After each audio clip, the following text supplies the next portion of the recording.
నమస్తే, welcome to reflection news. నేను శర్మ.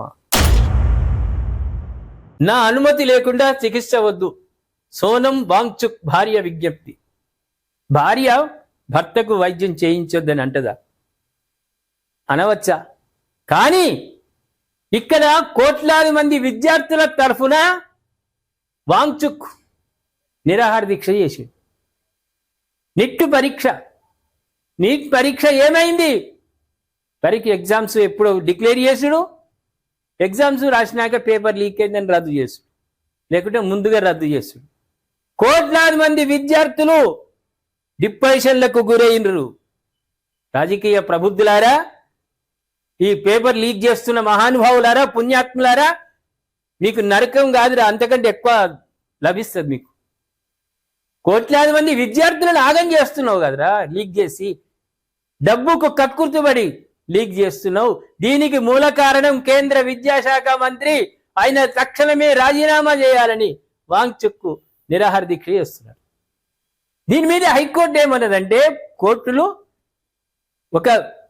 ఒక పౌరుడు నిరాహార దీక్ష చేస్తున్నాడు, ఆరోగ్యం విషమించి ఆయన ప్రాణాపాయానికి గురైతే ఇది మనకందరికీ అవమానం అని కోర్టు సూచించి ఆయనకు వైద్య పరీక్షలు చేయించమని ఆదేశించింది.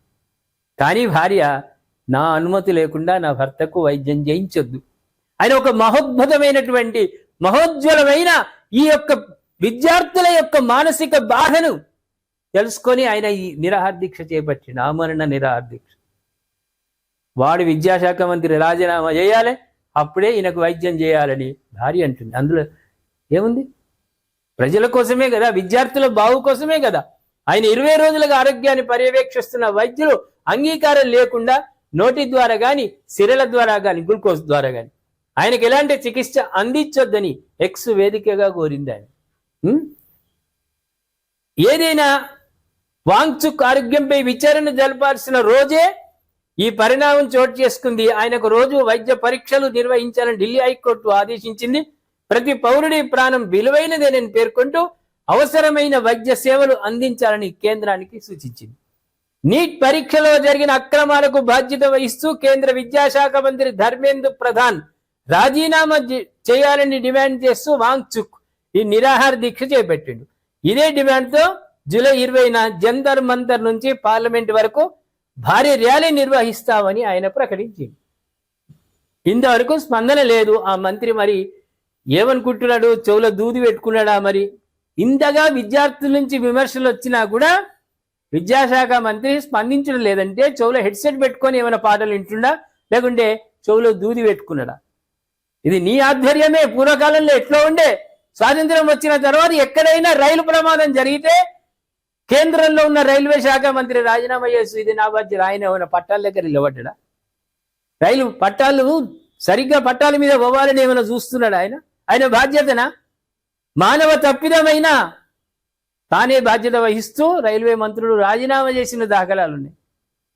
10th పేపర్ లీక్ అయిందంటే విద్యాశాఖ మంత్రి, రాష్ట్రాల్లో ఉన్న విద్యాశాఖ మంత్రులు రాజీనామా చేసేటోళ్ళు. ఇప్పుడు ప్రాజెక్టులు కూలిపోతున్నా వాడు సపోర్ట్ చేయడు, వాడు బ్రిడ్జీలు వంతెనలు కూలిపోయినా వాడు సపోర్ట్ చేయడు. ఎందుకు? లంచాలకు మరిగినటువంటి ఈ జీవి ఇటువంటి వాటికి బాధ్యత వహిస్తుందా? వహించదు కదా. కాబట్టి విద్యాశాఖ మంత్రి రాజీనామా చేయాల్సిందే అని అందరూ కోరుతున్నారు. ఈయన ఒక్కడే కాదు, దేశంలో ఉన్న విద్యార్థులందరూ కోరుతున్నారు. మరి నరేంద్ర మోదీ గారు ఆయన పైన ఎలాంటి చర్యలు తీసుకుంటాడో భవిష్యత్తులో తెలుసుకునే ప్రయత్నం చేద్దాం. ఏమంటారు ప్రేక్షకుల? మరి వాంగ్చుక్ చేస్తున్నటువంటి డిమాండ్ సరైనదా కాదా? దయచేసి కామెంట్ రూపంలో తెలియజేయండి.